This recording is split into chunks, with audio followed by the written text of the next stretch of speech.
യുപിയിൽ അനുമതിയില്ലാതെ ആളൊഴിഞ്ഞ വീട്ടിൽ നമസ്കാരം നടത്തിയതിന് 12 പേർ അറസ്റ്റിൽ. ബറേലി ജില്ലയിലെ ഒരു ഗ്രാമത്തിൽ അനുമതിയില്ലാതെ ആളൊഴിഞ്ഞ വീട്ടിൽ നമസ്കാരം നടത്തിയതിന് 12 പേരെ പോലീസ് കസ്റ്റഡിയിലെടുത്തതായി ഉദ്യോഗസ്ഥർ അറിയിച്ചു. വീടിനുള്ളിൽ ആളുകൾ പ്രാർത്ഥന നടത്തുന്നതായി കാണിക്കുന്ന ഒരു വീഡിയോ പുറത്തു വന്നിട്ടുണ്ടെന്നും അത് സോഷ്യൽ മീഡിയയിൽ പ്രചരിക്കുന്നുണ്ടെന്നും അവർ വ്യക്തമാക്കി. മുഹമ്മദ് ഗഞ്ച് ഗ്രാമത്തിലെ ഒരു ഒഴിഞ്ഞ വീട് കഴിഞ്ഞ ഏതാനും ആഴ്ചകളായി താൽക്കാലിക മദ്രസയായി ഉപയോഗിക്കുന്നുണ്ടെന്ന് ആളുകളിൽ നിന്ന് വിവരം ലഭിച്ചതിനെ തുടർന്ന് പോലീസ് മുൻകരുതൽ നടപടി സ്വീകരിച്ചതായി SP അൻഷിക വർമ്മ പറഞ്ഞു. അനുവാദമില്ലാതെ ഏതെങ്കിലും പുതിയ മതപരമായ പ്രവർത്തനങ്ങളോ ഒത്തുചേരലുകളോ നടത്തുന്നത് നിയമലംഘനമാണ്. അത്തരം പ്രവർത്തനങ്ങൾ ആവർത്തിച്ചാൽ കർശന നടപടിയെടുക്കും. സമാധാനവും ക്രമസമാധാനവും നിലനിർത്താൻ ജനങ്ങളോട് അഭ്യർത്ഥിച്ചുകൊണ്ട് അവർ പറഞ്ഞു.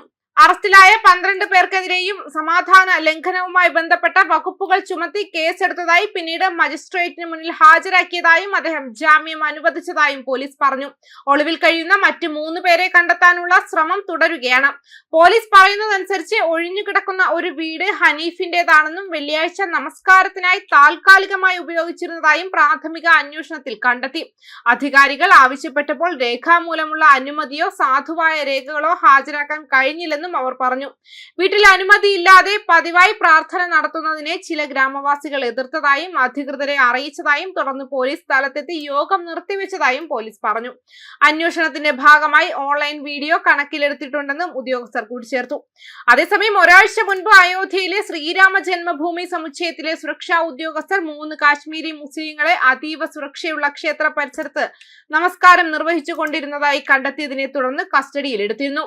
ഹിന്ദു ക്ഷേത്ര പരിസരത്ത് ഇസ്ലാമിക പ്രാർത്ഥന നടത്താൻ അവർ തയ്യാറെടുക്കുന്നത് കണ്ട സുരക്ഷാ ഉദ്യോഗസ്ഥർ ഉടൻ തന്നെ അവരെ കസ്റ്റഡിയിലെടുത്തിരുന്നു. റിപ്പോർട്ടുകൾ പ്രകാരം 2 പുരുഷന്മാരും ഒരു സ്ത്രീയും അടങ്ങുന്ന സംഘം കാശ്മീരി വസ്ത്രം ധരിച്ച് D1 ഗേറ്റ് വഴി ക്ഷേത്ര സമുച്ചയത്തിലേക്ക് പ്രവേശിച്ചു. പുരുഷന്മാരിൽ ഒരാൾ പ്രധാന ക്ഷേത്രത്തിൽ നിന്നും ഏകദേശം 200 മീറ്റർ അകലെയുള്ള സീത രസോയി പ്രദേശത്തിന് സമീപമിരുന്ന് നമസ്കാരം ചെയ്യാൻ തുടങ്ങി.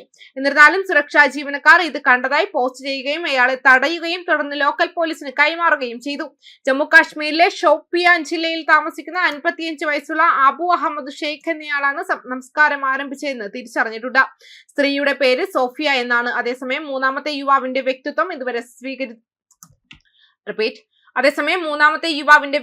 ഇതുവരെ സ്ഥിരീകരിച്ചിട്ടില്ല. സുരക്ഷാ ഉദ്യോഗസ്ഥർ തടഞ്ഞപ്പോൾ മൂവരും മതപരമായ മുദ്രാവാക്യങ്ങൾ വിളിച്ചതായും ദൃക്സാക്ഷികൾ പറഞ്ഞു.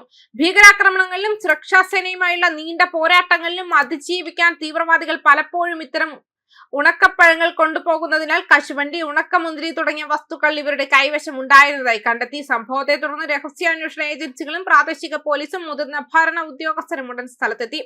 കസ്റ്റഡിയിലെടുത്ത വ്യക്തികളുടെ ഉദ്ദേശ്യങ്ങൾ, യാത്രാ വിശദാംശങ്ങൾ, വലിയ ലക്ഷ്യമോ ശൃംഖലയോ ഉൾപ്പെട്ടിട്ടുണ്ടോ എന്ന് കണ്ടെത്തുന്നതിനായി നിലവിൽ ചോദ്യം ചെയ്യൽ പുരോഗമിക്കുകയാണ്.